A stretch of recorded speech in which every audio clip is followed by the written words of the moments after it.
Guys, ADHD has ruined my life for so many years. Hey, what are we here for? We're here to raise the frequency and the vibration.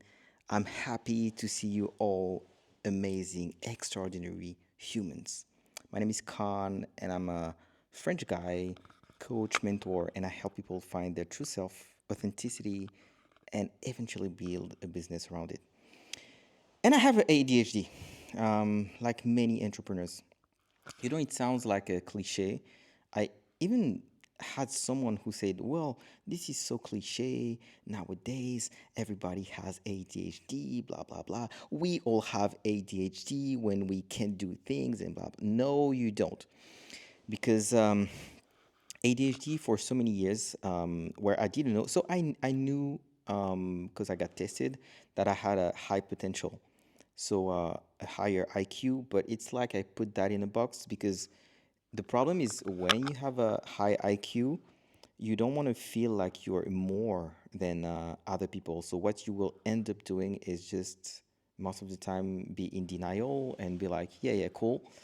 But it's not going to change my life. But it changes the way you operate, the way you think, the way you solve problems, the way you think. Did I say it? Yeah. But ADHD, it's another beast. So how did I realize that I had ADHD?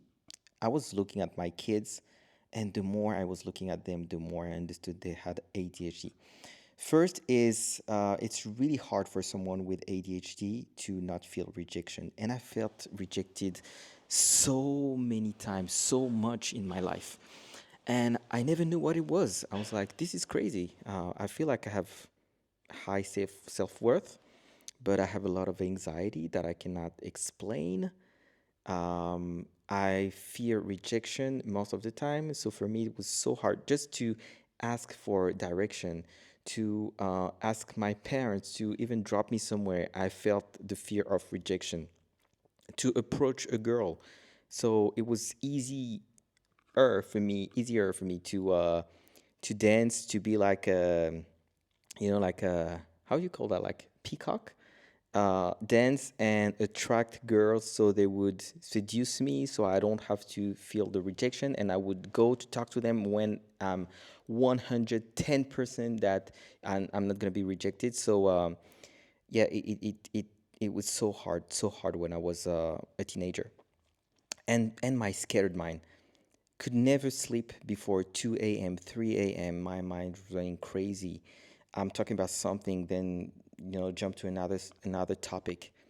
But when it became harder, it's when I was in a relationship, and my girlfriend at the time, she was like, "Con, you have to be on time." I was like, "Yeah, sure," but then I lose track of time. I'm like, "Where did that time go? Where did it go? I don't know." You know, it's like 2 p.m. I'm supposed to meet her at 4 p.m., so leave at 3 p.m. But then next thing I know, it's like 3:30. Oh, I'm already late. So it's like my time management was so bad. Um, Same, like you're probably gonna relate to that, but when I was cooking my food, I would cook the food, then I forget about it, then it's burnt. Like, no, I was talking about a fire I got at my apartment. It's not that, but or then to the microwave when I was using one. I put the food on the microwave. Then 1 hour after, I'm like, oh shit, I think I'm hungry. Oh, I had some food in the microwave. Wave. Then I heat it again. Then I heat it again. And then I maybe hit the food like 3 times, 4 times. Sometimes I want to do something. I have to do something. I cannot do it. For the life of me, I cannot do it. I want it, but my body does not want to do it. But when it's like almost too late, now I'm super activated, super motivated, and I do that in a short amount of time. Everything last minute, or putting some clothes in the washing machine. Forget them. Come 2 days after, it stinks. I have to wash it again. I wash it again. Then I forget. Then my girlfriend at the time, you are not responsible. This is bullshit, blah, blah, blah. You are responsible for your things, for your business, blah, blah. But when it comes to the house, you are not doing anything. I mean, not doing anything, but you're doing everything wrong. And I'm like, this is crazy. Why is it happening? Because um, I cannot. I don't. I didn't have an answer at the time. I thought something was wrong with me. Then I get some business partners, and they're like, "Khan, you're brilliant, but you're so unorganized, and this is not gonna work." So I was like, "I have to change myself." So I tried to change myself. Let me go outside because I feel like the kids are coming, and it's gonna be screaming. So I'm like, yeah, so let me change myself. So I tried to change myself. I tried so many times to change myself, but it didn't work. So then I bought every single book you can think of, for time management, for like everything.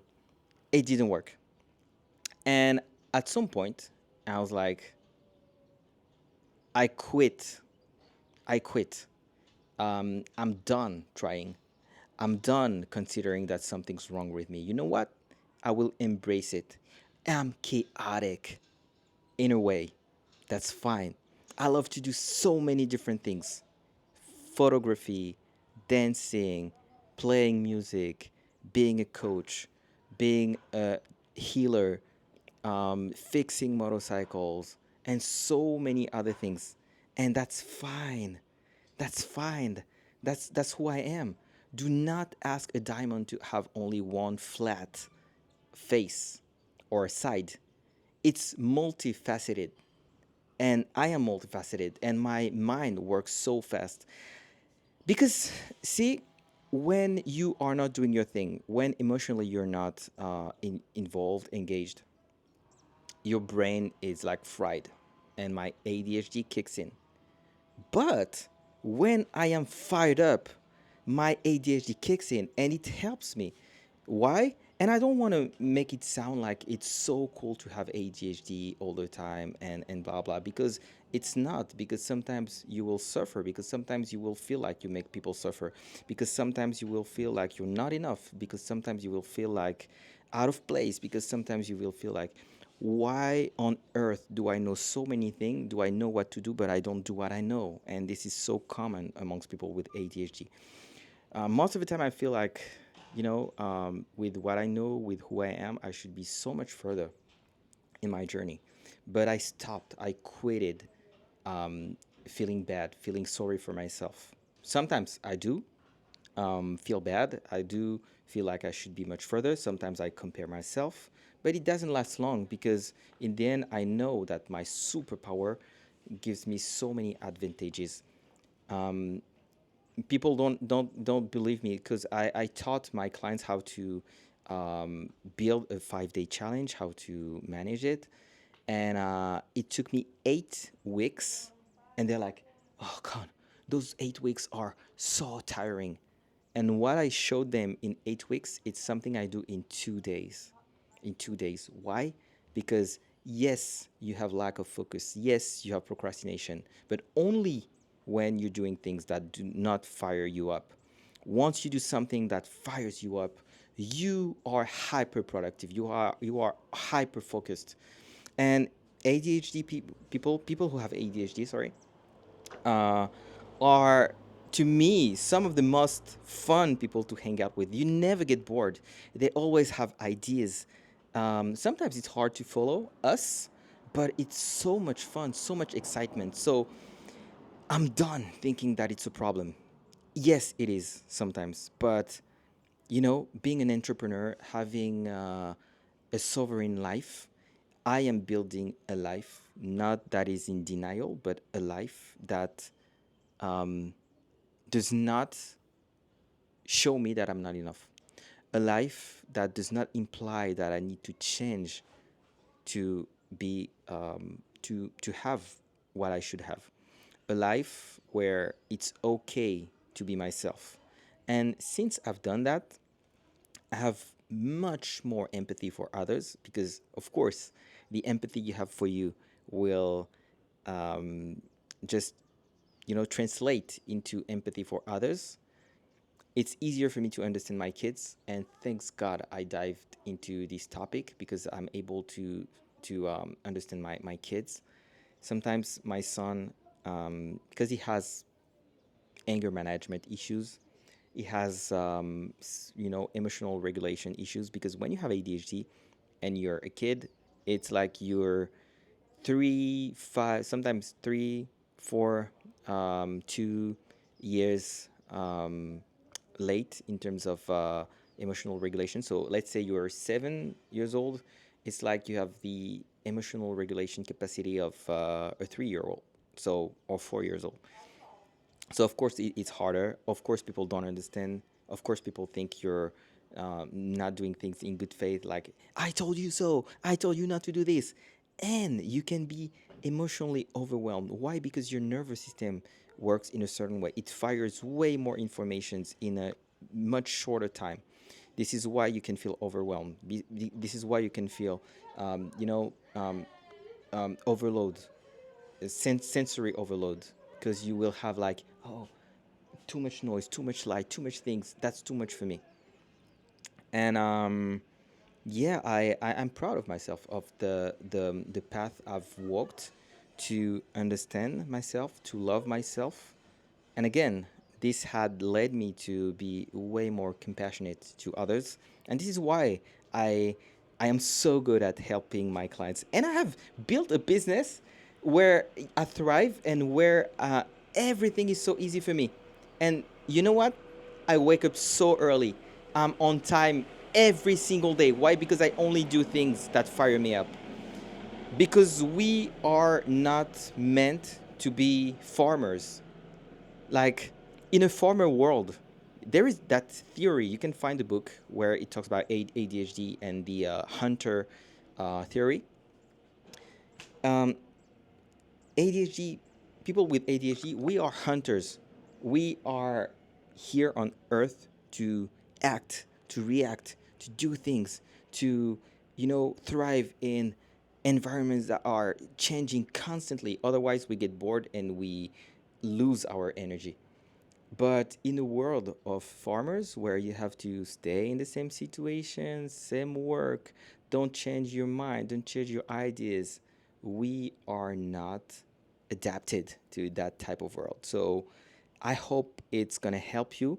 I'm going to talk a lot about neurodiversity, neurospiciness, and specifically ADHD because they're the most fun on earth. And if you are ADHD or ODHD, because you may have autism and ADHD, well, welcome, my friend. And you can still find me on Instagram, and we can have a good chat because I love to touch on those topics. And maybe you haven't been diagnosed. Maybe you didn't know it was what it was. But if you discover it, just know that you have also some superpowers. Not only superpowers, I'm not gonna lie. Sometimes you will hate it, but you have superpowers. It's time to use them and cover them. Talk to you soon.